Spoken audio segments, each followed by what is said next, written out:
These are always such great conversations. I really love Brandon, John, how you guys do that. All right. Yeah, we've often said that maybe we'll just spend a whole hour doing 5-minute breakout rooms. John Windsor, I think you're muted. Yeah, let's do that. 5-minute breakout rooms, nothing but breakout rooms. I love that. That would be fun. Roulette. I have a quick question for you, Brandon. Is there some kind of algorithm or is there some app that you use in order to do the pairings? I don't reveal my secrets. Good answer. Fair enough. No, there isn't. You can manually assign rooms, but I do it completely at random. I love it. I think that makes it really special. So I appreciate that. Hey Barry, any updates from you? You want to tell everybody what we're up to? Yes, apologies. I was late. I was stuck in traffic back on the road again. Actually going to see people IRL. So stuck on the M25 for those who live in the UK will know all about that. Wow, I don't know where to start, John. It's been crazy busy again, hasn't it? We're doing lots of consulting work, lots more work with professional services firms. So having to help professional services actually work for their clients, which we've managed to crack in a couple of companies. We had a great session with Upwork talking about that yesterday. Lots of stuff going on with the CTW as well with John Healy. So it's all, we've made a very good start to the year, I would say. Yeah, no, I totally agree.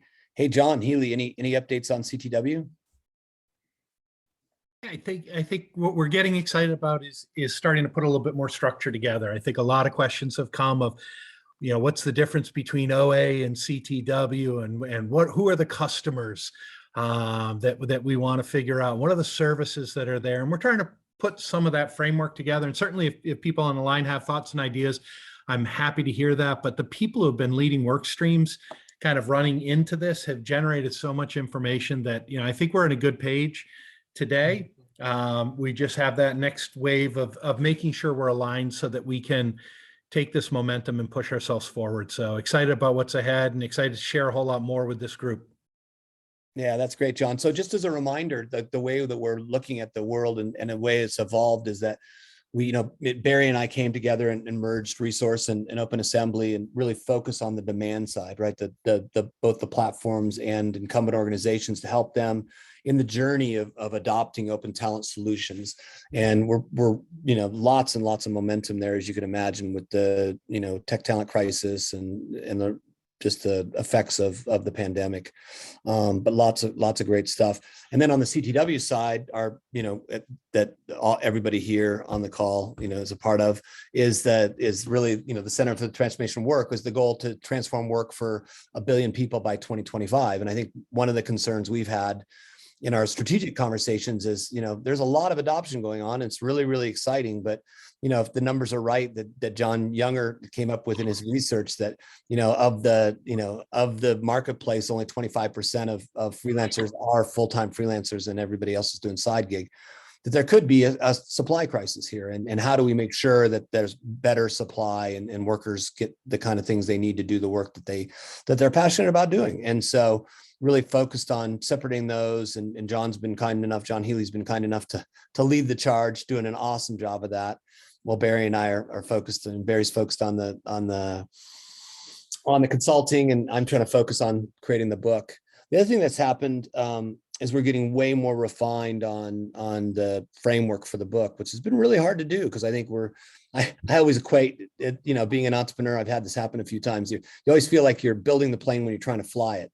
And I feel a little bit like that's what we've been up to. So really the paradigm for the book, and what we really has come out of the great work that Barry and the team's been doing with our clients.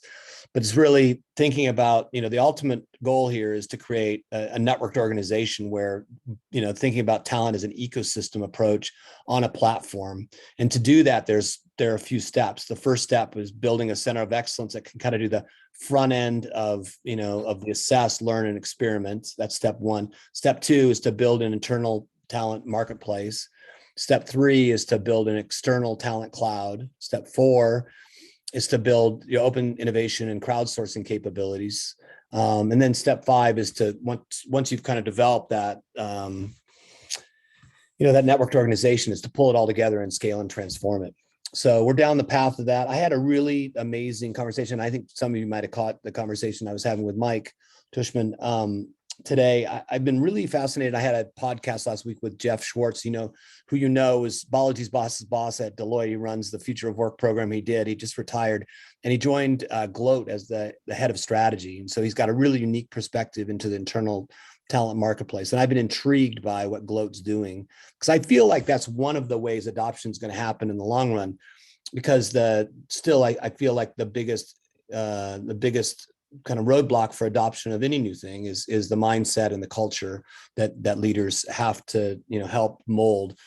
And so, Gloat's done a really good job of that and created some good case studies. But I was really intrigued today because I talked to Neil Jensen, the head of strategy at Workday. And, as Gloat's gotten all the press and it's all this excitement around Unilever and P&G and Visa and MasterCard, which is awesome. Workday bought a company 3 years ago called Rally Teams out of Boulder here that I've known for a while. And they actually have created their own internal marketplace and actually have scaled it in a couple of years to 1,100 of their clients. So there's a big movement of this kind of agile internal mobility that's happening in the weeds and underground. And I think this is a really beautiful thing, because when I talked to Neil today, he said definitely the next step on the roadmap is to open the internal talent marketplace to the external talent, and to be able to plug in not just the current contingent workers, but also to be able to plug in the larger platforms and allow for external work. So anyway, lots of really great stuff. I think the research is going really well. We've got the framework. We're just filling in the gaps now. I don't know if anybody has any comments or thoughts on that, Barry. I saw you thinking about saying something there. Yeah, I think I agree with you. I think the three sort of use cases that we're seeing quite a lot of with clients are internal talent marketplace, and whether they do that first or not is debatable. Second is then just use of open talent marketplaces, human cloud models, and then third is open innovation. And I think it's probably easier to do the second one first, just simply because it's so accessible to access talent from marketplaces.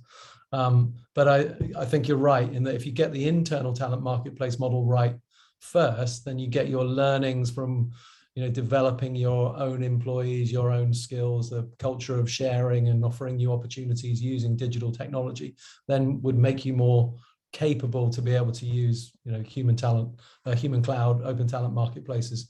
But those three together, we don't see many organizations who are able to do those three together. You've got NASA and co doing that, but there aren't that many yet. But I think if we get more organizations with those three working together as part of a center of excellence, we'll start to see real culture change and real scale. Yeah, no, I agree. And I think that's a great intro to the talk today. Mike and Andy are here to talk about their new book, Corporate Explorers, and I'm really stoked. I've had the rare opportunity to work with Mike over a few years now, and in fact, I met Mike because he had the unenviable task of following me around in kind of a dark period of my career with his video camera, and especially I think, Mike, I remember most fondly is that crazy time we had together in Paris, where I was kind of the, newbie American entrepreneur, like thrust into this kind of, very arcane French world, not really sure what it was all about. And really, I think probably right in front of the camera, I was realizing that I had been had, right? That this idea of transformation was not going to go the way I thought it was going to go. And embarrassingly, Mike caught a lot of that on video, my frustration. And then amazing, I think, to me, in the case is that, what was her name? Mercedes, yes. Mercedes, right? She just didn't flinch. She just kind of said, I was the sorcerer's apprentice and I was going to wreck the whole industry right on video. So never let yourself be caught on camera by Mike Tushman. Exactly, right? Exactly. I totally agree. So anyway, it was one of the great experiences of my career, and certainly have now helped me end up at Lish and do some things like the great experience of doing the Deloitte Pixel case study with Mike, which was just such an honor to do. And I think Mike and I were talking beforehand. I think one of the beauties of the Pixel case study is that I was really you know, after the Havas experience, I was wondering, like, is this really going to happen? Like, are we just like, you know, throwing ourselves against the wall and it's not going to happen? I think Deloitte was, like Mike said, the nice counterfactual that says, well, maybe this is happening. So I'm going to turn it over to you, Mike, and really psyched for this conversation. And I'm going to say a few words. I'm going to go to Andy. We'll go from there. So let me just say that in the room, I see there's Jeff Davis, did some work with him at NASA with Hila, one of my doctoral students. Balaji is here, and John. And what we have been trying to do for like a long time is to understand the reinvention of incumbent organizations. And this book with Andy, The Corporate Explorer, is all about what we have learned from John, from Balaji, from Jeff, and a whole bunch of others. And so let me, with that as an introduction, and great to see so many HBAP students here, by the way. With that as an introduction, let me go to Andy. And again, my head is as a professor, with Charles as a professor, we're doing research and cases. Andy has been on the ground doing it with a range of clients. Some were super successful and some less so. And that's the point of this book with Corporate Explorers. So Andy, why don't you get us going? Thanks, Michael, and hi, everyone. I think that's a perfect intro, Mike. This is, you know, we are kind of recorders here of other people's experiences. And on some of the stories, we played an active role and hopefully had a beneficial impact. But there's the sheer range of experiences that people have living out the story that John describes of either I'm an employee with a large corporation, I'm going to lead innovation, or I'm acquired by a large company and I'm going to lead innovation. This is a really common story. And this notion of corporate explorer is to put identity to that, because it's not the same as being an entrepreneur. It's like a great thing to be an entrepreneur. This just isn't the same. It has some intersection, and we'll mention some of those, but there's some important places that they're different. And so we see this book as a way of kind of shining a light a little bit on that difference. And I should say, as Michael said, we work together, not in the Harvard capacity, but with our firm Change Logic. So my role is working actively with corporations on their innovation programs, specifically how they create new ventures. And you know, as I said, that there's this sort of galaxy of stars. And John, you've made the chart here. I got the most distinguished photo from your website I could find. But these are all the people that we're talking about. At the center of these stories of corporate innovation, there's like a real individual who are leading this change. And each of these has this particular story behind them. Now, we're going to go in and tell you a little bit about the book and the research and so on, but you know, there is a commercial dimension. So I thought I'd get that out of the way first, right? And let you know that, you know, we launched this in 2 weeks' time. We would love to hear that you've pre-ordered. How many people on the call? That's another 30 odd. That would be super to know that you've pre-ordered. And something else that you can teach us about is the community that we want to build around this book, because of that thought that there are so many people out there for whom we're sort of giving this corporate explorer identity. We've tried to build this notion of an explorers club, right? And so far, in a very rudimentary fashion, inviting people onto a LinkedIn group, which I know is not going to be the best long-term platform for this, but it's a way of inviting people in. And the start has been, we've got some additional content around the book, some videos of our corporate explorers talking about what they've done, a conversation between Mike and I, a workbook. So, and if you go to this, which I can put in the chat at some point, I'll do that when we're done. There's a promotion. If you just put in open, then you'll get straight in without having bought the book. But I still want you to pre-order the book and be able to look at that content. So that's the sort of the promotional side. Michael, why don't you take us in and talk a little bit about our book.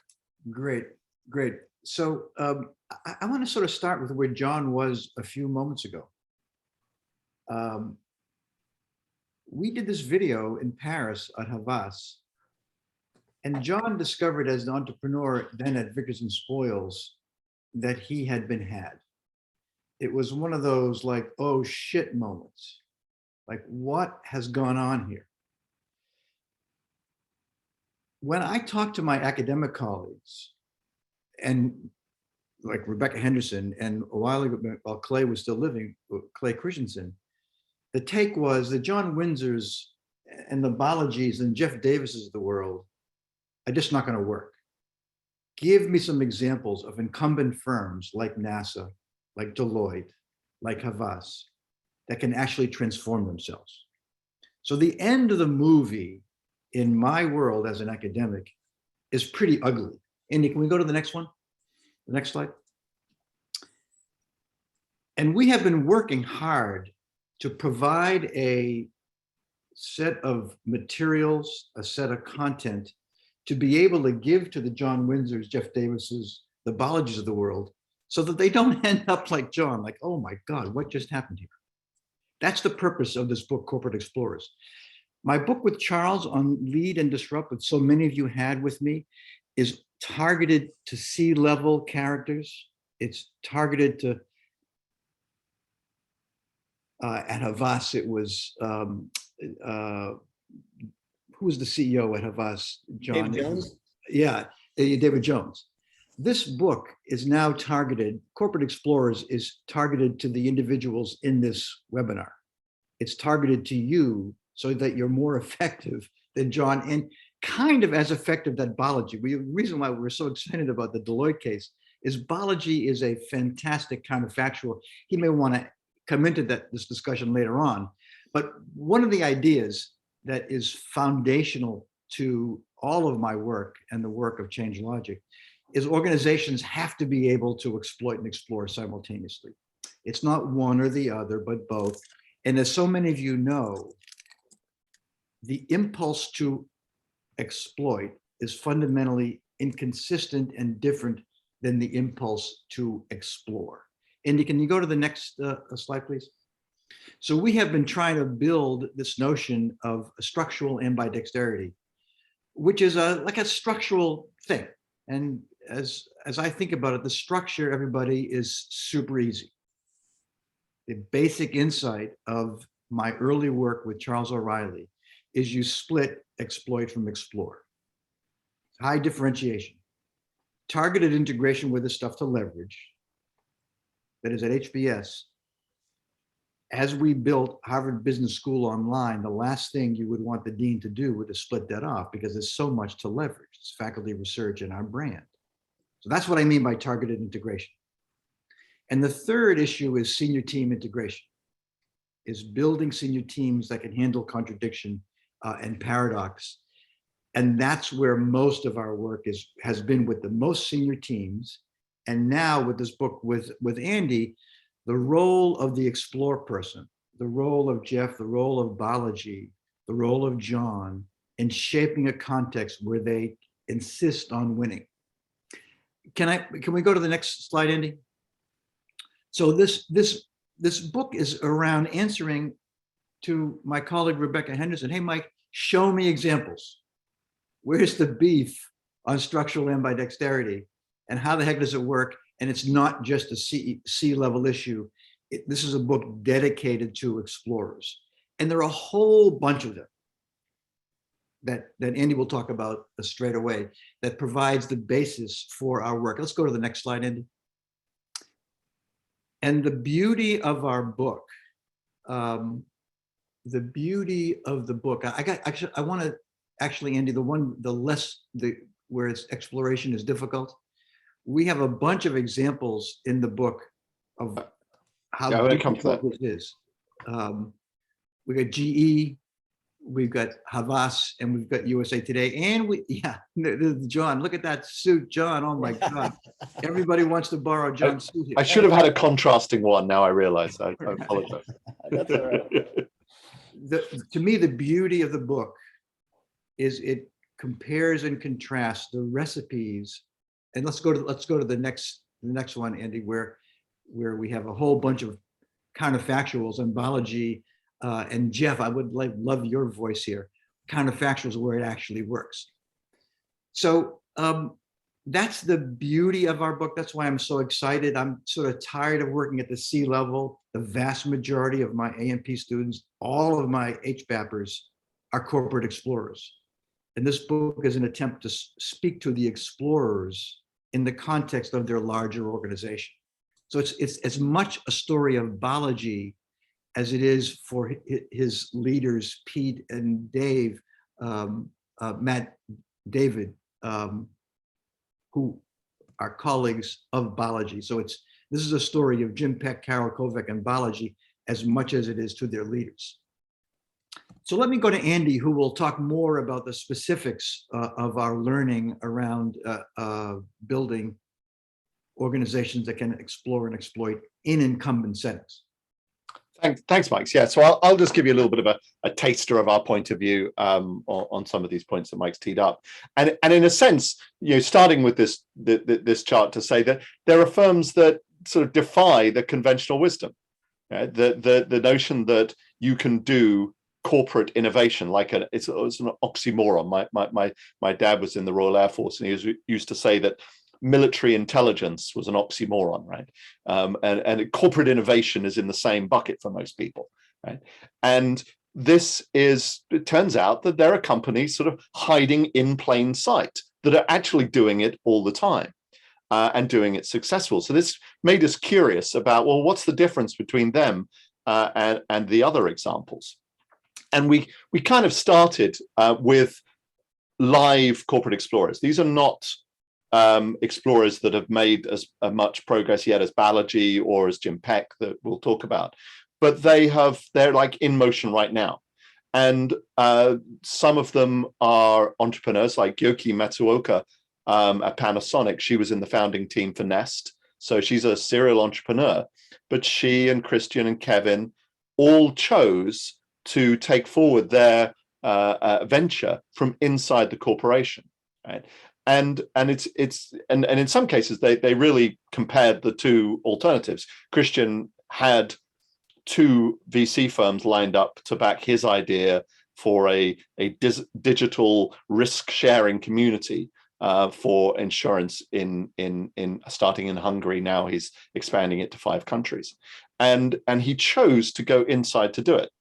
And the reason he decided to do this inside his corporation of Unica was because they already had a whole bunch of assets that he knew that if he could leverage, he could go faster than any startup would be able to bring this to use.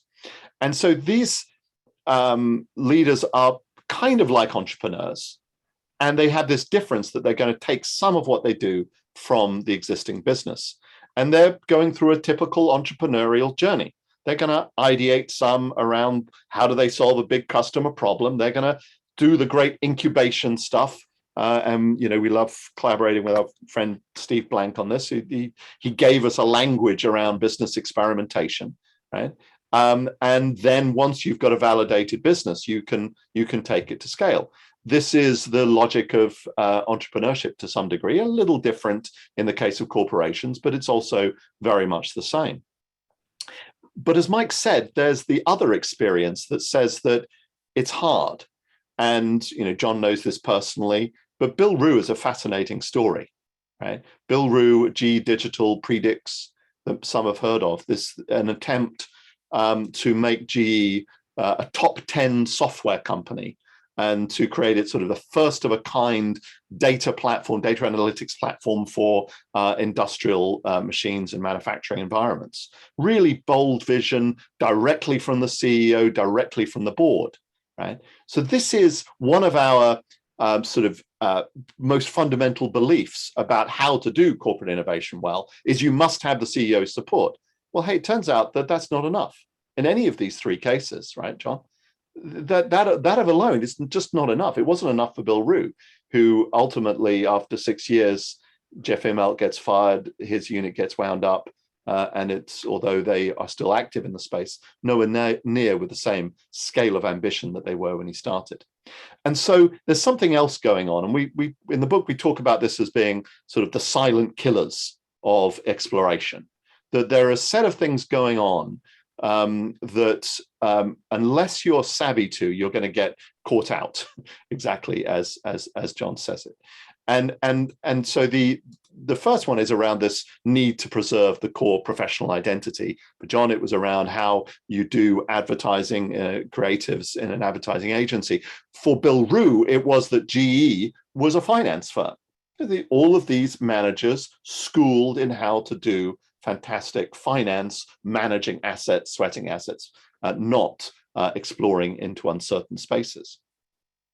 And the other one is we know large corporations optimize for short-term gain, and partly this is the story of quarterly results, but it's a bit more than that, and it's a bit deeper than that. It's also about how the attitude we have towards risk, right? That we are usually highly attuned to exploring. The idea of a bold vision to go towards is something we as humans, or as a group of senior leaders, we're motivated to do. But the closer we get to having to make a commitment to that exploration that might put at risk what we've already got today, the harder it becomes for us to give that up, to actually make that step. And so this optimizing for the short term becomes very challenging. In the case of Bill Rue, what he found was that the organization had basically put him in a position where he was needing to draw resources from the core business. He wasn't really a separate business unit. They hadn't committed fully to what they claimed. He was really living off of the back of the existing resources, so that their commitment was compromised, if you will. And then finally, this notion of maximizing comfort, right?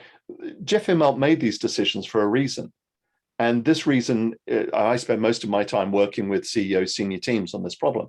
And mostly what I find is that where they struggle is because there's a need to make things safer, right? That backing this crazy exploration is fine. It's a safe thing to do. It's a reasonable choice to make, right? And so in the case of GE Predix, it wasn't allowed to have its own revenue. It was a cost center, not a really full P&L. And as a consequence, it had no power, right? And they've made it safe for the senior team to support. So these sort of big factors mean that if you're doing this inside, your investor base is one that you've got to think about in terms of how you're going to manage them through not only the innovation story, but also the change story, that you're always leading change as a corporate explorer. No matter how you might perceive yourself as an entrepreneur, and you've got much in common with them, you've always got to have an agenda in terms of how you're going to manage change. And we have in the book a series of different ways in which what we see, the successful corporate explorers go about building their social capital inside the organization. One, surprising outcome of our research is in a way that we could have predicted John's experience from the off, right? Because he came to Havas as an outsider, and outsiders are far more likely to fail than insiders, right? Because they lack that social capital. And so how do you build that social capital and do what we call as build a social movement around the exploration? That even as Mike says, the Explore unit has to have this autonomy, this separation from the core business, there's still got to be some way in which I can't remember the lady's name now that you mentioned, John, but Mercedes still needs to feel a part of this somehow. They have to see in the Explore the realization of a goal that they have. And usually that means going up to another level of identity. My favorite example of this is Analog Devices, now a $90 billion tech firm where Vince Roche, the CEO, has very carefully sort of reinvented the way that his engineering team think about their role, away from the speeds and feeds of a chip on a circuit towards how do we solve a business problem that involves cloud and analytics in order to deliver some sort of tangible outcome.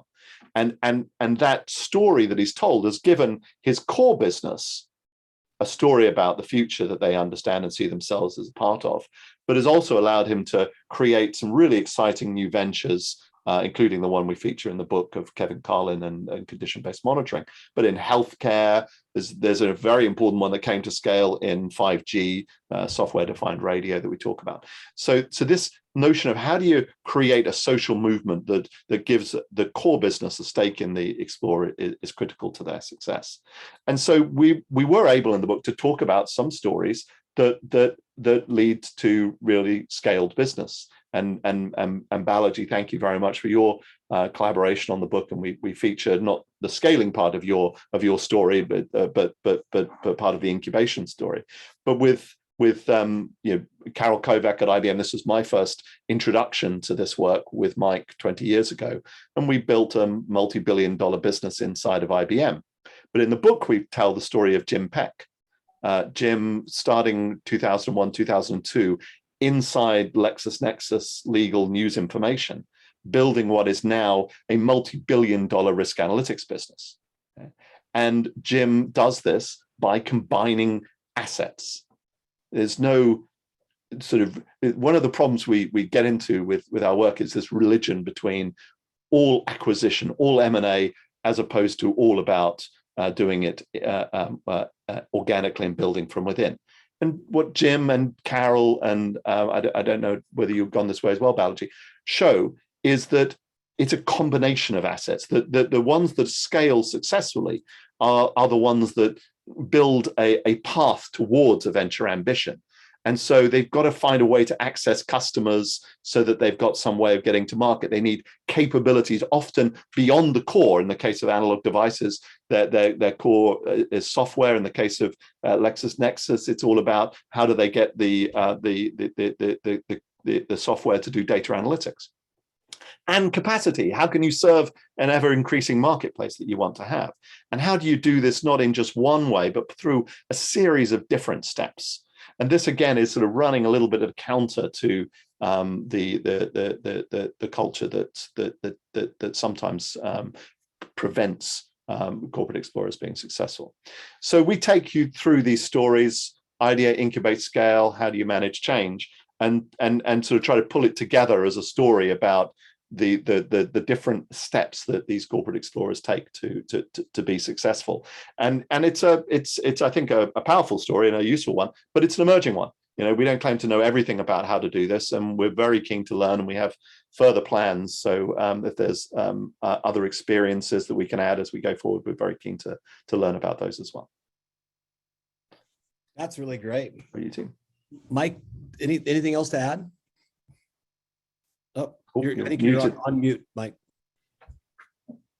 Only thing I'd like to add to Andy's description of the sort of key ideas of the book and sort of specific learnings about what discriminates more versus less successful explorers is this combination. It's not one thing. It's not just ambition. It's not just strategic intent. It's not just purpose, and it's not just structure, and it's not just the senior team, but it's the combination of things led by someone like Balaji, who just wouldn't say no. And this notion of a social movement where he had credibility and started, and the videos we have now of Balaji and his colleagues creating passion where there was none, I think to me is, I mean, Balaji, you might want to speak to that, is that Pixel was like a little nothing inside Deloitte. The vast majority of the partners didn't want to go there, just like with John. But somehow this energy from this corporate explorer, along with some senior team support, led to a success here, to success here, to word of mouth, and then it began to catch on fire. And then the beauty of this Deloitte example is then Balaji goes from the product champion, if you will, to in the background. All of a sudden, there's energy on Pixel in the system itself. That's a beautiful example of what Andy just described as social movement. And we talk with a bunch of other examples, but because we have Balaji, Jeff, and John here, perhaps we should get their voices. I'm not sure quite where, but that's the key ideas of our book. And we're excited about it moving from the C level, if you will, a David Jones level down to the John level, from the C level at Deloitte down to the biology level. And it's a dance across those levels that is, to me, the magic of this book. That's so awesome. I'm really psyched, Mike. I think this is, you know, and what I love about it is this isn't a book about what's something that's already happened. Like you said, Andy, it's kind of an emerging field. And I'm really psyched that you guys are setting up a community, because I think there's so much more learning to do. And I think one of the things we've found, I don't know if anybody else wants to comment, maybe Balaji or Jeff, you know, that one of the great things in our community has been the community, right? Has been this kind of regular meeting on a weekly basis to say, I don't know what I'm doing. I just ran into these huge issues, or I have these blocks, or, you know, building that kind of you know, fellow explorers that are trying to do change out there, that really that community support has helped, I think, more than anything, turn the open talent, you know, industry and community and marketplace into something that's emerging as a real thing, because all of us meet on a regular basis and have been so open to supporting each other. So it's been just an amazing experience. So I'm super psyched, and I want to be one of the, you know, first members of your corporate explorer group. So sign me up. Thanks, John. And I think, you know, Mike, when you were talking about it, and Andrew, when you were talking about it, I always, you know, the fundamental key fact that I look down is, you know, Fortune 500 companies or large companies still run 70% of the GDP right now. They are still the engines of the economy. Of course, there are lots of small and medium businesses that still also participate and run and drive.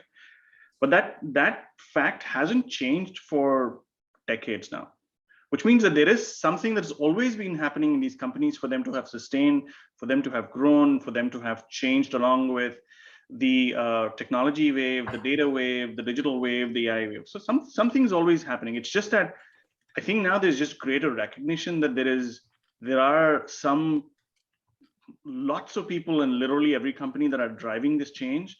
But there was never a reason for these people to get attention, right? If you think about the venture space, there's a PR release whenever a startup raises some money, and then it gets attention. Yeah. Oh, they're changing something. There is no equivalent mechanism for an internal startup getting funding or making success. It just it stays within the entropy of that system, and it survives and dies or evolves there. It doesn't go beyond that. And you'll see that, let's say, in the Silicon Valley, when AngelList came out with a way that you can add products to your profile, and then you can say, I built these products within Google. It changed the way hiring happens, is because there's now a ledger of the teams that you worked on, the teams that you scaled, and now some of the biggest or most sought after people are people like, I created the checkout experience in PayPal. And that creates a huge aura on that person, even though it's an internal feature or an internal product, because there's a community in Silicon Valley that celebrates that achievement. And I think, you know, now what we are doing here is we're kind of creating a similar infrastructure to celebrate other people in industrial and financial services and consulting or in any other space, to be able to understand that you need to tell your stories that you solved problems either within your own company or outside your own company, and how did you solve so that you get the appropriate attention, and as a result, whether better compensation or better opportunities. And I think that's fundamentally what I see as this as an inflection point. Yeah, Great. That's great. Really helpful. What was that called, Balaji? That what you said, the database where you register your achievements? AngelList. AngelList. Okay, great. Yeah. I don't know. Hey, Jeff, I know you've had your hand raised. And then what are you next, Todd? Yeah, just a couple of comments. I know most folks know a lot about the COSI experience at NASA from papers and the business case that Mike Tushman did on us years ago. But reflecting on sort of scaling and sustaining, the 3 points I consider we left undone at that time that would certainly help internally were, we tried this solution guide to teach people about alternatives including open innovation from the bottom up. That was minimally successful, I would say, in getting adoption. The second part is I did ask my middle managers to expectation that they had to bring me one project where they had used alternate solution mechanisms like open innovation. It became a requirement, but I didn't get it to the level where it was an ongoing expectation. I think that would have helped. And the third piece was training, and just had this conversation yesterday. So if, in my case, open innovation could have been put in onboarding, supervisor training, and project manager training, I think it would have been given implicit permission that these new tools were okay. So those are just my kind of observations looking back at 10 years of using open innovation. That's great. Thanks, Jeff. Hey, Todd, you got your hand up. Thank you, John. Professor, this is an honor. And Andrew, it's a pleasure to meet you. I'm a entrepreneur. I run startups. And when we, and a lot of us are entrepreneurs, when we read the title of your book, How Corporations Beat Startups at the Innovation Game, We're coming to get you. We started freaking out. Like, do we want your book to be published? Should we be like reaching out to Amazon and stop the book? So we're very excited to read the book. I am joking, by the way. Yeah, no, How much trouble are we in? That's my question. Yeah, pretty significant trouble potentially. If corporations get their act together, they almost always have the insights that you have. Right. We always used to believe that the reason that Mike's first chart, all those companies that failed, we used to believe that was because they didn't have the innovation. That is just empirically wrong, right? And now they also know how to do the innovation side, right? Because we've taught them, right? That's naturally kind of not that hard to learn. All they need to do is fix this change issue, and they're coming to get you now. It's not that threatening, really, but it's serious. Yeah, so we are in trouble. Yeah.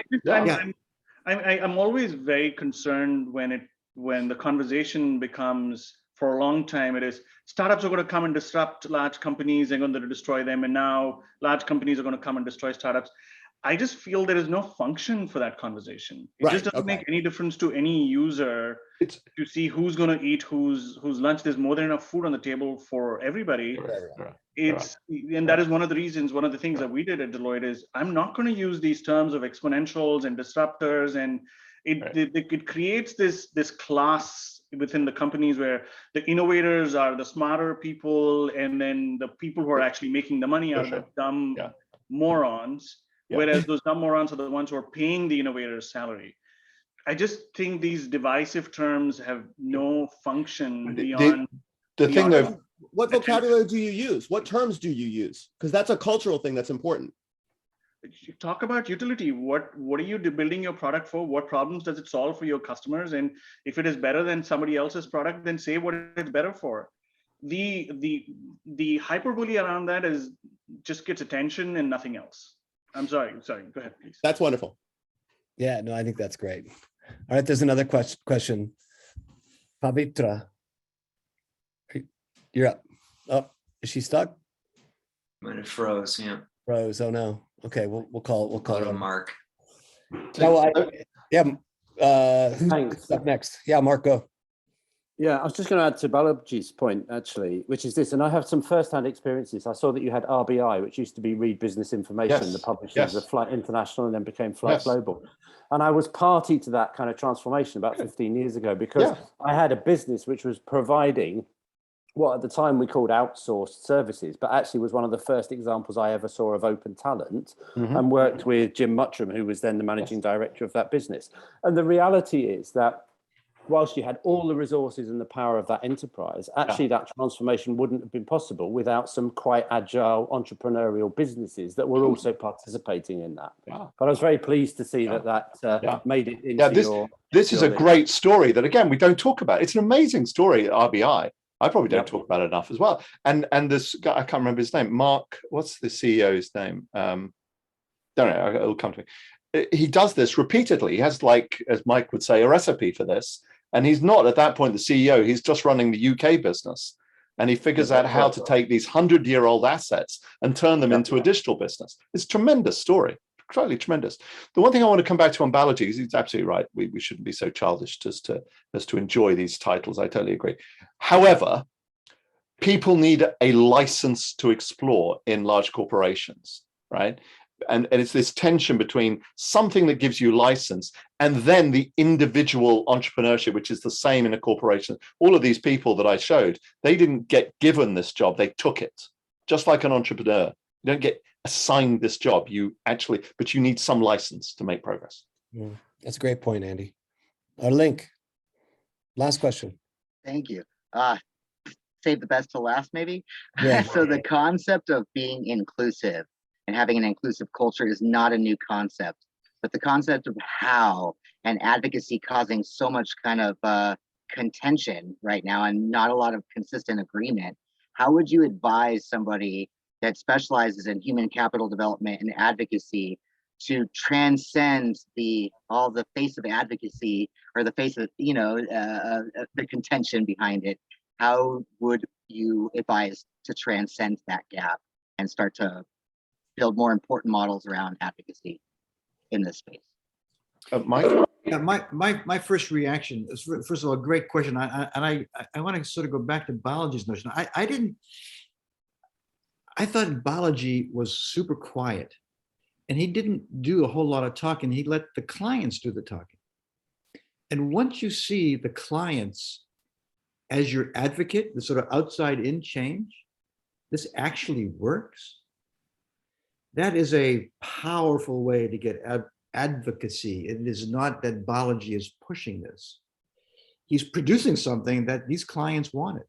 One of the issues that like John discovered is his title was not only CEO of Victors and Spoils, but the Chief Innovation Officer. Oh my God, what a setup. This is David Jones unwittingly setting up John to get clobbered. Mm-hmm. He was paid to be an advocate. And Balaji said, oh no, I'm sorry, I'm not going to go that route. I'm going to be like in the background. And I'm going to let the clients be the advocate. And then once it moves from consulting to audit and audit to tax, these partners became the advocates. And like Balaji disappears into the background. That's like glorious. And that's kind of what we try to capture in this book is it's not so much the senior leaders, it's partly that, but it's partly the role of the internal entrepreneur creating these social movements, not in your face, but let the data speak for itself. Let the clients speak for you. Yeah. And it's quite interesting if you meet some of these characters. I was just on with Christian Kurtish in Hungary earlier. It's like Balaji. It's not sort of a humble, very factual character and not at all the showman. And I think there is some correlation we could do around those that are successful. There's something about the way they do this, which is distinctive.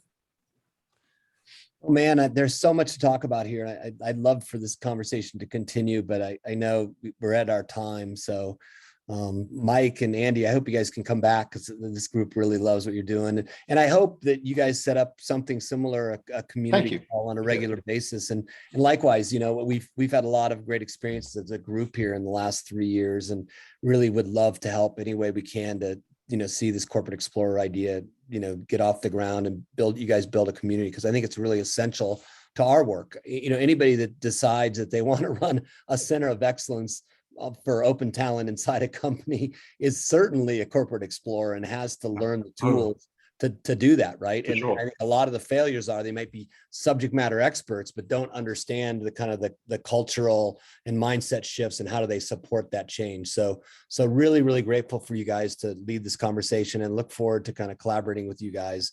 Anything we can do to help you guys sell more books or get the community off the ground, we're really psyched to do it. And I'm sure, Jeff and Balaji and I are all psyched to be members of the Corporate Explorer group from the start. Great. Thank you all. Thank you all. Thanks for the invitation. Thank you guys. All the best. Love you guys.